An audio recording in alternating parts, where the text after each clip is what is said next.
राधे राधे सभी को।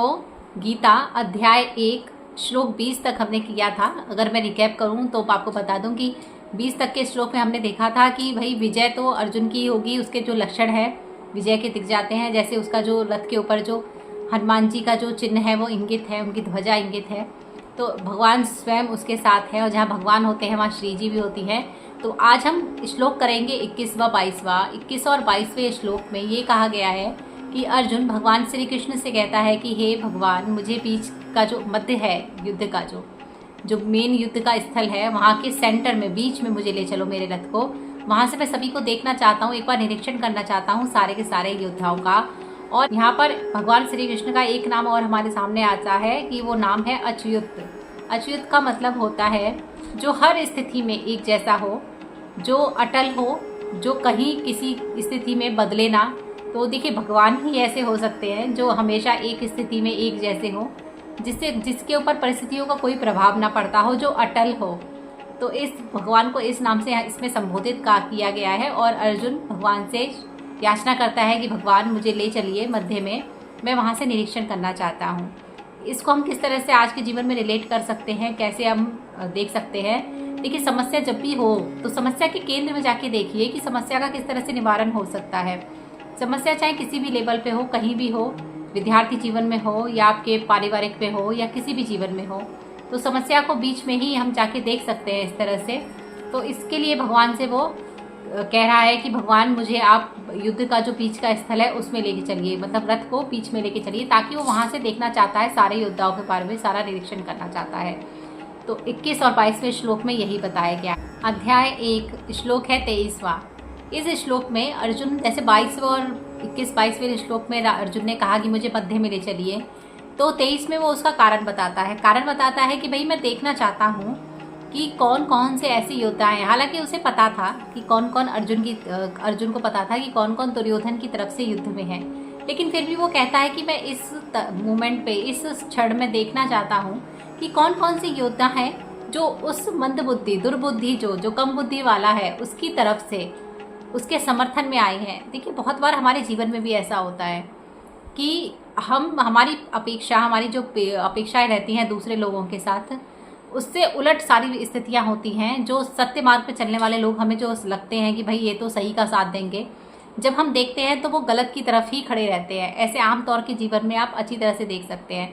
तो वहाँ भी 23वें श्लोक में अर्जुन यही कह रहा है कि मैं उन लोगों को देखना चाहता हूँ जो गलत रास्ते, जिन्होंने अधर्म चुना है और जो अधर्म की तरफ उसको प्रसन्न करने में लगे हुए हैं।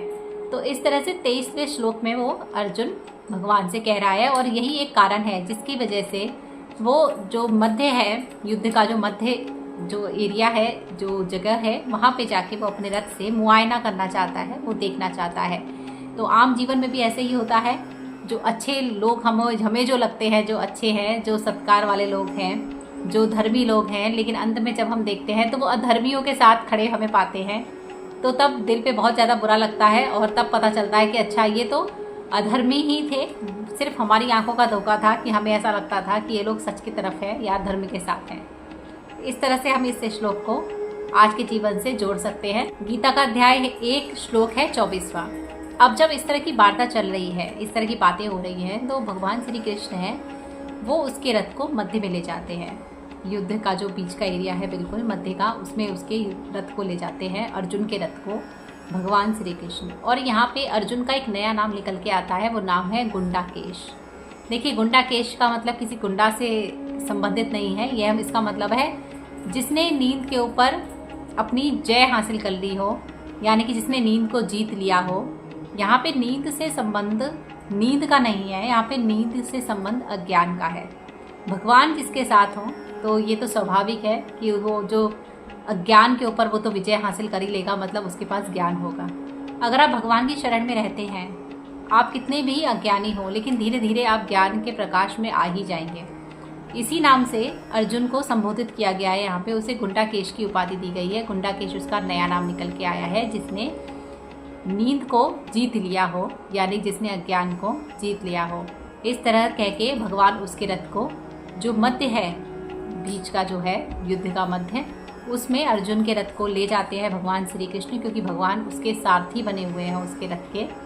भगवान उसके रथ को ले जाते हैं ताकि वो अच्छे से मुआयना कर सके, योद्धाओं को अपनी आंखों से देख सके, उन अधर्मी लोगों को देख सके जिनको वो तब से लंबे समय से धर्म की ओर चलने वाला समझ रहा था, और देख सके कि किस तरह वो लोग अधर्म को प्रसन्न करने के लिए युद्ध करने आए हैं धर्म के खिलाफ। अध्याय 1 श्लोक है 25वां।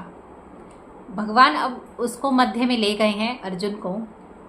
अब भगवान कहते हैं, श्री कृष्ण कहते हैं कि हे पार्थ, देखो सारे के सारे कुरुओं को देखो, क्योंकि वो यही देखना चाहता था, उसका पर्याय यही था। मध्य में जाके वो युद्धों को देखना चाहता था कि किस तरह से उसके खिलाफ, धर्म के खिलाफ लोग खड़े हुए हैं, उनको, उनकी स्थिति को वो युद्ध में भांपना चाहता था। तो यहाँ पे भगवान श्री कृष्ण उसे ले जाके कहते हैं, हे पार्थ, सारे के सारे जो कुरुओं को जिनको तुम देखना चाहते थे, अब मैं तुम्हें मध्य में ले आया हूँ, अब तुम इनका अच्छी तरह से निरीक्षण कर लो। तो 25वें श्लोक में इस तरह से भगवान उसे मध्य में ले जा रहे हैं, और यह सारी बातें संजय धृतराष्ट्र जो कि अंधे हैं जन्म से ही, उनको बता रहा है। आंखों देखा हाल, जिस तरह से कमेंट्री चलती है, आंखों देखा हाल उन लोगों को बताया जाता है जो लोग मैदान में उपस्थित नहीं हैं। अब तो हर जगह बहुत तरह की सुविधाएं हैं, तो उस तरह उस जमाने में कुछ इस तरह से ही संजय बता रहा है धृतराष्ट्र को ये सारे के सारे आंखों देखा हाल। तो इस तरह से आज की जो गीता है वो हम यहीं पे हम रोकते हैं, विराम देते हैं। आगे के और भी श्लोक हम आगे की और वीडियो में करेंगे। बहुत ही सरल भाषा में गीता हम यहाँ पे सुन रहे हैं, समझ रहे हैं। अगर आपको थोड़ा भी मेरा प्रयास अच्छा लगता है, पसंद आता है, तो मेरी वीडियो को लाइक करें, मेरे चैनल को सब्सक्राइब करें। इसी तरह से बने रहिए, गीता के साथ जुड़े रहिए, क्योंकि गीता सुनने वाले कभी नहीं हारते। राधे राधे।